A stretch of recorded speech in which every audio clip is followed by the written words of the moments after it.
এই জাদুবিদ্যা সত্য। এবং এখনকার অনেক ভণ্ড যে কবিরাজগুলো বের হয়েছে, এরা জিনকে তাবে করে নিয়ে এই জিনদের মধ্য দিয়ে মানুষের মধ্যে জাদু ছড়িয়ে দিয়েছে, এবং এর ফলশ্রুতিতে বহু পরিবার ধ্বংস হয়ে যাচ্ছে।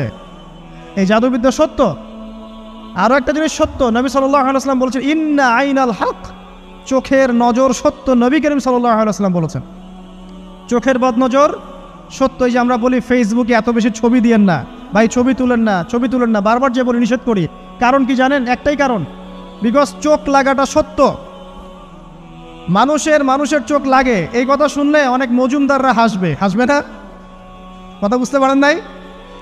কিন্তু এটা সত্য, কারণ নবী করিম সাল্লাল্লাহু আলাইহি ওয়াসাল্লাম যা বলেছেন সাদাকাল্লাহু ওয়া সাদাকা রাসূলুহুল কারীম।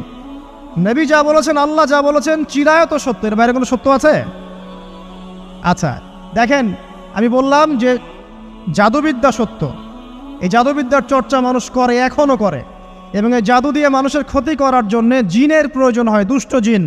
এই জিনগুলোকে মানুষ তাবে করে মানুষের ক্ষতি করার চেষ্টা করে। দেখবেন এখন গ্রামে গঞ্জে শহরে সব জায়গায় ছড়িয়ে পড়েছে না?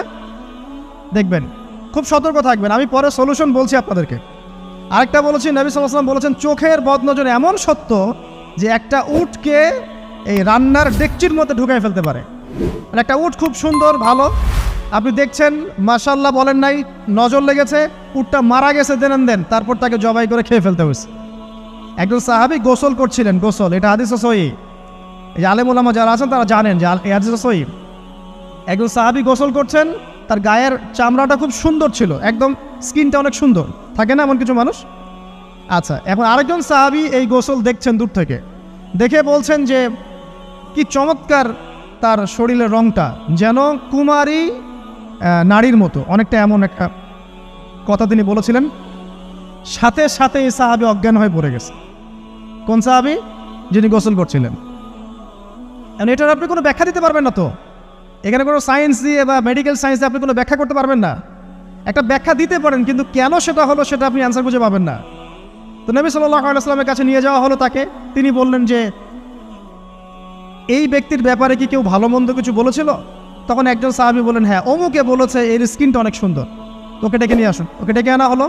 ডেকে আনার পর নবীজি তাকে অনেক শাসালেন, তোমরা তোমাদের ভাইদেরকে কি মেরে ফেলতে চাও? তখন এই সাহাবী তো অবাক, আমি আবার কখন মারতে চাইলাম ইয়া রাসূলুল্লাহ? আমি তো মারতে চাই নাই, আমি তো খালি বলেছি যে তার গায়ের রংটা অনেক সুন্দর। তখন তিনি বললেন কেন তুমি সুবহানাল্লাহ বললে না, কেন তুমি মাশাআল্লাহ বললে না? যখন মাশাআল্লাহ বলবেন, সুবহানাল্লাহ বলবেন, নজরটা লাগবে না। আর যখন আপনি মাশাআল্লাহ বলবেন না, সুবহানাল্লাহ বলবেন না, দেখবেন নজর লেগে গেছে।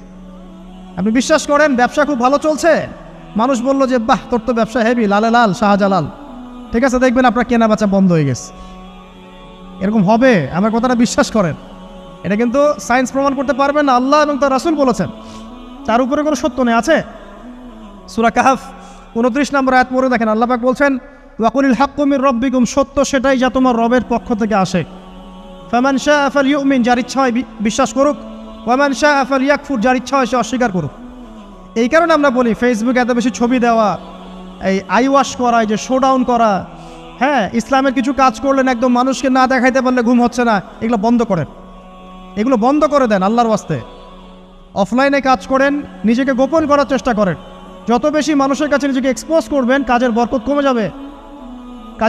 কমে যাবে, চোখ লাগবে, নজর লাগবে, এবং চোখ